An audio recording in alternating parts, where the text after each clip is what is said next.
이윤희 서울 남부지검 형사 3부장이 그러면 즉시항고 포기 결정 때 아무 말도 하지 않은 것에 대한 비판은 항명하지 않은 데 대한 비판인가? 이렇게 또 썼더라고요, 글을.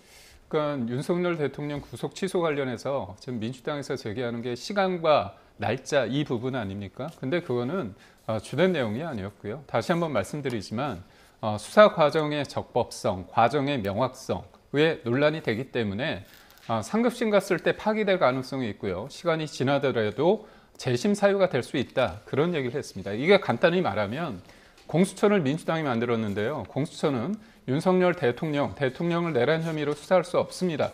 이것 때문에 논란이 됐습니다. 근데 어떻게 했죠? 경찰이 하면 되는데도 불구하고 공수처가 수사를 해서 결국은 대통령을 체포했습니다. 이게 불법이라는 걸 인정한 겁니다. 그렇기 때문에 대통령이 국민의 주권으로 국민의 손으로 뽑은 대통령 관련해 가지고 체포를 하는 데 있어서 그 절차에 있어서 문제점이 있다면 그것을 구속된 상황에서 재판에 임하게 할 것인가 아니면 구속을 취소한 상태에서 할 것인가에 대한 문제입니다. 근데 이걸 자꾸 민주당에서는 호도를 하죠. 시간과 어떤 날짜 문제로 좁혀서 얘기를 하는데요. 본질은 그게 아니라는 점을 말씀을 드리고요. 저는 지금 민주당이 그리고 법무부 장관이 이른바 도어 스태핑에서 했던 얘기를 들었을 때 저는 좀 당혹스럽습니다. 잘된 수사고 잘된 재판이라고 말씀을 하시는데 그렇다면 잘된 수사인데 민주당은 왜 지금 흥분을 하시죠? 잘못된 기소라고 왜 하시죠? 그리고 잘된 재판이라고 얘기를 하는데 그러면 8천억 가까이 속된 말로 범죄 수익이 만들어졌는데 그중에 400억 정도만 나왔습니다. 그럼 이 사람들은 너무 좋아요. 기분이 너무 좋습니다. 입을 덮고 지금 웃고 있다는 거 아닙니까? 남욱은 너무 좋아서 죽을 것 같다는 거 아닙니까? 그러다 보니까 남욱 같은 경우는 자기 돈 추징된 거 관련해 가지고 그거 해제해 달라고 어떻게 보면 국민을 우롱하고 있습니다. 그런 분위기를 만든 게 누굽니까? 그런 절차를 만들어준 게 누굽니까? 저는 그래서 8천억 가까운 그 범죄 수익을 사실상 법무장관이 이 정부가 어떻게 했느냐? 항소를 포기함으로써 깨끗한 돈을 세탁해 줬습니다. 이런 나라가 어디 있습니까? 그렇기 때문에 저는 명확하게 하십시오. 대장동 일당 내가 김만배입니까? 내가 남욱입니까? 국민들은 그렇게 볼 수밖에 없습니다. 그래서 차분하게 생각하셔서 지금 검사를 욕할 게 아니라 검사의 본 역할은 뭡니까? 나쁜 놈 잡아다가 수사해가지고 기소해서 재판받게 하는 거 아닙니까? 네. 앞서 검찰이 대장동 수사 과정에서 남욱 변호사를 비롯해서 대장동 민간업자 재산 2,070억 원을 추징 보전했는데 지금 남욱 변호사 측에서 먼저 이걸 풀어달라고 요청을 했고 나머지 민간업자들도 같은 요청을 할 것으로 보이죠? 일단 추징 보전에 대해서 해제 요청을 한 것으로 보이고요. 이에 대해서 재판부가 어떻게 판결할지 이건 좀 더 지켜봐야겠다라는 생각은 듭니다. 그러나 우리나라는 형사 절차와 민사 절차가 구별돼서 잘 운영되는 나라입니다. 특히 형사 절차는 원칙적으로 당연히 피고인들, 그러니까 범죄 혐의자들에 대해서 유무죄를 따지고 유죄라고 한다면 양형에 따라서 형을 선고하는 것, 그것이 원칙적으로 가장 본질적인 절차입니다. 물론 그 과정에서 추징이라든지 몰수보전이라든지 이런 절차가 부수적으로 있기는 하지만 결국에는 범죄 수익을 회복하는 것은 민사 절차로 하는 것이 원칙이다라고 해야 될 것 같은데요. 결국 민사와 형사 절차가 구별되어 있기 때문입니다. 따라서 지금 성남시 신상진 시장 같은 경우에도 관련된 부분들을 가압류를 선제적으로 또 적극적으로 대응하겠다라고 하고 있고 특히 지금 민사소송의 액수의 가액도 확대하겠다라고 지금 천명을 하고 있습니다. 따라서 민사 절차로 좀 적극적으로 대응을 한다라고 한다면 사실 이 추징과는 별도로 또 민사 가압류가 또 확대돼서 이루어질 수 있는 부분들도 있고 그리고 민사소송의 액수를 또 넓혀서 진행을 한다라고 한다면 그 배임 액수에 대해서 특히 이제 범죄 수익으로 인정되는 액수에 대해서도 민사에서 좀 더 확대돼서 받을 수 있는 길이 분명히 남아있다라고 말씀드리겠습니다. 네, 이 민사 소송을 통해서 수익을 할 수 있다. 이에 대한 또 입장도 첨예하게 갈리지 않습니까? 다르죠. 그거는 저는 정성호 법무부 장관이 호도하고 있다고 봅니다. 1심 재판부가 이 대장동 일당 재판부 판결을 내릴 때 이런 표현을 했습니다. 지금 피해자 성남도시개발공사의 재산 반환 청구권 또는 손배소 행사 등 피해 회복 조치는 심히 곤란한 상태로 보이는 바 뒤늦게나마 피해 회복 과정에 국가가 개입해 범죄 피해 재산을 추징한 다음 이를 다시 피해자에게 환수하는 조치를 취함으로써 신속한 피해 회복을 도모할 필요성이 있다. 이게 쉽게 말해서 민사가 진행이 안 된다고 있는 겁니다. 그래서 왜 민사로 어렵게 하느냐, 진행이 제대로 되지 않고 있는데. 그렇기 때문에 내가 적은 금액이지만 이 400억 관련해서는 한다. 이거를 추징을 하라. 그 얘기를 1심에서 한 겁니다. 그리고 지금 민사 관련해서 재판부가요, 뭐라고 표현을 했냐면 이 자리에서 재판부가, 민사 재판부가 형사 재판 결과를 봐야 할 것 같다. 기다려보자 얘기했습니다. 이거는 마냥 길어지는 겁니다. 이게 재밌는 게 뭐냐. 지금 국가가 추징해가지고 그걸 동결해 놨습니다. 그런데 이번에 1심에서 딱 400억만 이거를 추징할 수 있고요. 그 이상은 못합니다. 절대 못합니다. 뭐 정성호 법무부 장관의 할아버지가 오더라도 누가 하더라도 못합니다. 딱 리미트가 정해져 있는 거예요. 그런데 지금 어떻습니까? 남욱이 네, 동결된 거 이거 해제해달라 얘기하지 않습니까? 민사가 1년 걸릴까요? 2년 걸릴까요? 늘어집니다. 최종까지. 그럼 남욱과 김만배는 지금 이거를 동결돼 있는 거를 지금 해제해 달라잖아. 그럼 해제해 줄 수밖에 없습니다. 그럼 이거 빼돌리죠. 팔아먹죠. 왜 이 그냥 쉽게 국가가 형사 재판을 통해서 추징해서 그거를 나눠줄 수 있는 이 쉬운 방법을 놓고 왜 민사를 통해서 하죠? 그리고 참고로 수천억 관련해서 민사를 하게 되면 인지 때만 수십억입니다. 그거 왜 그렇게 하는 거죠? 저는 이재명 정부가 그리고 민주당이 그냥 간단하게 말씀하십시오. 김만배가 좋습니까? 국민이 좋습니까? 남욱이 좋습니까? 성남 시민이 좋습니까? 이 간단한 문제를 굉장히 어렵게 하면서 자꾸 어떤 정확한 법적인 내용을 자꾸 호도하고 있습니다. 네, 국민의힘은 어제 대장동을 직접 찾아가서 공세 수위를 높이면서 항소 포기 배경에 배후에 대통령이 있다 이러면서 이재명 대통령을 정조준했더라고요. 사실 이런 게 정치 프레임하고 정치 공세인 거죠. 사실 대통령실이 항소 포기에 개입했다라는 아무런 근거도 없고 대통령실이 개입할 아무런 동기가 없습니다. 아시다시피 이번 1심 재판은 대장동 민간업자들을 대상으로 한 재판이고 이재명 대통령과는 직접적으로 관련도 없는 재판입니다. 당연히 대통령이 당시에 관여했는지 여부를 판단하는 재판 자체가 아니었고 대통령의 재판은 이제 별개로 지금 진행되다가 중단되어 있는 상황이거든요. 그렇기 때문에 사실 1심 그 판결 이후에 항소가 되던 안 되던 이것이 이재명 대통령의 재판에 직접적으로 영향을 미친다거나 아니면 대통령의 유불리하고 전혀 관계가 없는 상황임에도 마치 대통령이 배후에 있고 이 항소 포기에 있어서 어떤 부당한 외압이 있었던 것 아니냐라는 프레임을 만들어가는 것이 저는 국민의힘의 정치적인 공세에 불과하다라는 생각이 들고요. 이런 부분들은 당연히 민주당이 더 거세게 배격할 문제다라고 생각합니다. 또 뿐만 아니라 이제 앞서 말씀 주신 것처럼 대장동 일당들에 대해서 사실 민사를 진행하면 될 것이고 또 성남시장에서 또 지금 가압류도 진행할 것이고 앞으로 민사가 계속 진행될 것으로 보이는데요.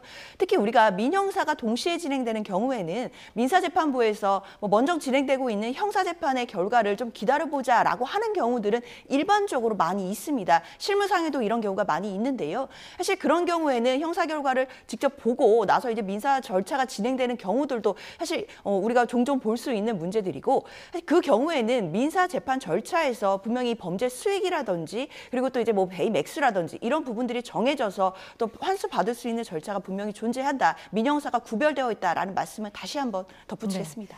네, 대장동 항소 포기 관련한 여론조사를 한번 살펴보겠습니다. 부적절하다는 의견이 48% 그리고 적절하다가 29%여서 이 적절하다보다 부적절했다는 게 19%포인트가 높았습니다. 이 부분은 어떻게 평가하십니까? 이 갤럽 조사에 의하면 대통령의 어떤 지지율, 국정 운영에 대한 지지가 59%가 부정이 32%입니다. 그런 상황 속에서도 사실 이재명 대통령의 국정 운영에 대해서 긍정적으로 바라봄에도 불구하고 이렇게 대장동 관련해서 이거 항소를 포기한 거와 관련해서는 50% 가까이가 이거는 부적절하다 얘기를 하지 않습니까? 이거는 그냥 해야 될 일을 검찰이 안 해냄으로써 결국은 그 대장동 일당 범죄자들한테 엄청난 수익을 준 거잖아요. 그렇다면 이걸 어떻게 합리적이라 볼 수 있습니까? 여기서 중요한 건 뭐냐면 모른다가 23%입니다. 그런데 사람들이 이 부분에 대해서 자세히 보지 않으면 그냥 검찰이 너무 악마화됐기 때문에 검찰이 잘못했었거니 이렇게 볼 수 있습니다. 시간이 지속될수록 제가 볼 때 모른다에 대한 답변은 적어질 거고요. 이 항소를 포기한 부분에 대해서 문제가 있다는 어떤 그 지지는 그 포션은 늘어날 것으로 봅니다. 제가 한 말씀만 드리겠습니다. 저는 만약에 제가 이재명 대통령이었잖아요. 그러면 항소를 포기해서 김만배 일당이 7,400억 정도를 가져가게 됐다. 그리고 처벌을 강하게 못하게 됐다. 이런 얘기를 들으면 법무부 장관을 해임하겠습니다. 왜냐? 이 사건에 대해서 이재명 대통령은 공동 피의자입니다. 이 행위를 포기를 시킴으로 있어서 이재명 대통령이 어떻게 보면 의혹을 뭔가 지적을 당할 수 있습니다. 비판의 목소리가 커질 수 있습니다. 그런데 왜 이런 황당한 일을 왜 하게 만들죠? 그러면 저는 법무부 장관한테 왜 항소를 포기했느냐, 이거에 대해서 맞다고 생각하느냐? 그렇다면 저는 법무부 장관을 해임시키는 게 맞다고 봅니다. 네. 주제를 바꿔보겠습니다. 한국과 미국이 동시에 무역과 안보 협상에 대한 공동 설명 자료 팩트시트를 발표했는데요. 이례적으로 이재명 대통령이 직접 협상 과정과 결과에 대해서 발표했는데 당시 화면 보고 오겠습니다. 빨리 합의해라. 빨리 하지 못하는 게 무능한 거다. 상대방의 요구를 빨리빨리 들어줘라. 뭐 이런 취지의 압박을 내부에서 가하는 그런 상황들이 참으로 힘들었습니다. 네, 대통령이 직접 발표한 거는 그만큼 자신 있다 이런 거였을까요? 그렇죠. 저는 성과가 꽤 있었다라고 보입니다. 특히 이제 팩트시트가 그대로 나와줬고, 특히 핵추진 잠수함 건조가 승인됐고, 또 우라면 농축, 재처리 권한을 확보하는 걸 지지받았다라는 부분들은 우리의 그동안의 수건 과제가 풀렸다라는 점에서 저는 큰 성과였다라고 보이고요. 그리고 이 부분들을 또 이재명 대통령이 직접 나와서 기자간담회 형식으로 국민들께 보고를 드리는 장면은 사실 국민들께도 많은 또 울림이 있었을 거다라는 생각 듭니다. 특히 저는 대통령이 말씀하신 부분 중에서 우리의 유일한 힘은 버티기였다라는 부분이 참 공감이 갔었는데요. 이번 협상 자체가 우리가 무언가를 새롭게 얻어내거나 뭐 적극적으로 뭐 능동적으로 하는 협상이었다라기보다는 사실 상대 요구에 의해서 어쩌면 비자발적으로 어쩔 수 없이 해야만 하는 협상이었거든요. 그럼에도 이런 부분들을 이런 어려운 여건 속에서도 우리 정부가 또 국익을 최우선에 놓고 실용주의 외교를 통해서 어느 정도 성과가 있는 부분들을 만들어냈다라는 점은 굉장히 또 국민들께도 많은 또 좋은 평가를 받지 않을까라는 기대를 해봅니다. 네, 사실 지난달 29일에 한미 정상회담 직후에 협상 타결 소식이 발표됐을 때만 해도 팩트시트가 뭐 2, 3일 안에 나온다. 아니다. 뭐 지난주까지 나오겠다라고 했는데 좀 많이 미뤄졌어요. 어떤 배경 때문이라고 보십니까? 아무래도 이제 협의를 했지만 그거에 대해서 협의가 제대로 안 됐기 때문에 지금 뒤늦게 팩트시트가 나오는 건데요. 중국과 미국이 정상회담 이후에 바로 팩트시트가 나왔습니다. 일본도 빨리 나왔고요. EU도 빨리 나왔습니다. 그런데 저는 그냥 간단하게 말씀드릴 때 우리나라의 경제 규모와 일본을 비교해야 되고 우리나라 경제 규모와 EU를 비교해야 되는데요. EU는 6천억 달러를 어떻게 보면 투자한다는 겁니다. 근데 그게 기업들이 하는 겁니다. 그리고 EU는 우리나라보다 경제 규모가 10배입니다. 그리고 일본은 5,500억 달러를 하는데 일본은 우리나라보다 경제 규모가 3배고 그리고 무엇보다도 통화 스와프, 기축 통화국이기 때문에 엔화를 찍어서 그냥 달러로 바꿔서 줘도 됩니다. 근데 우리나라는 기축 통화국이 아니잖아요. 3,500억 달러 얘기만 말씀하시는데요. 기업이 투자하는 게 1,500달러가 있고요. 또 추가로 330억 달러 주한미군에 지원을 한답니다. 그리고 미국 무기를요 250억 달러를 하고요. 1,000억 달러를 또 LNG 수입을 합니다. 이걸 다 더하면 7천억 달러에 이릅니다.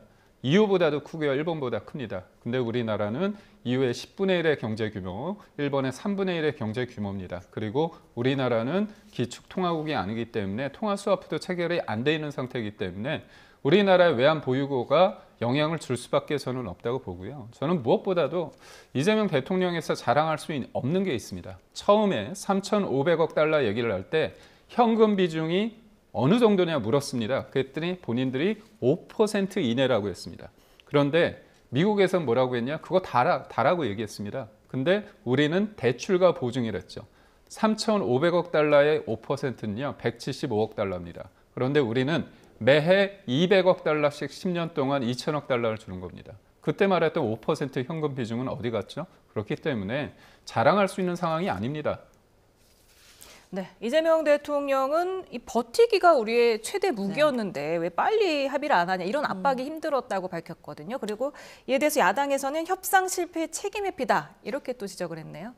저는 앞서서도 말씀드렸지만 이 부분이 국민들께 좀 울림이 있었을 것 같거든요. 이번 협상 아시다시피 우리가 뭘 원해서 뭐 적극적으로 먼저 나서서 하는 협상 아니었습니다. 국제 질서의 냉혹한 현실 앞에서 강대국인 미국이 먼저 나서서 협상을 해야 됐고 우리는 어쩌면 정말 비자발적으로 이 협상을 응해야만 하는 어려운 상황이었거든요. 이 상황에서 어쩌면 우리가 가진 무기는 버티기밖에 없었습니다. 특히 국익을 위해서 우리가 절대 내줄 수 없는 부분들은 어떻게든 버텨서 사수해 내는 것, 이것이 대통령으로서 그리고 정부로서는 참으로 어려운 지점이었을 것 같은데요.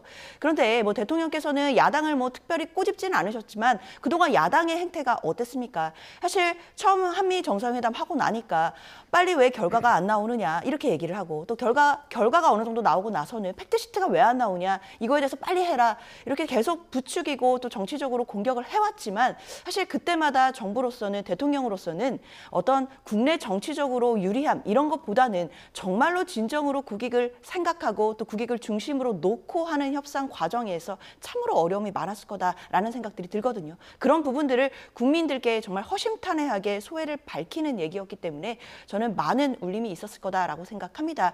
그렇기 때문에 이제 남은 것은 이제 국회에서 관련된 특별법이라든지 입법으로 이런 부분들을 뒷받침해 주는 것이다라고 저는 생각이 들고요.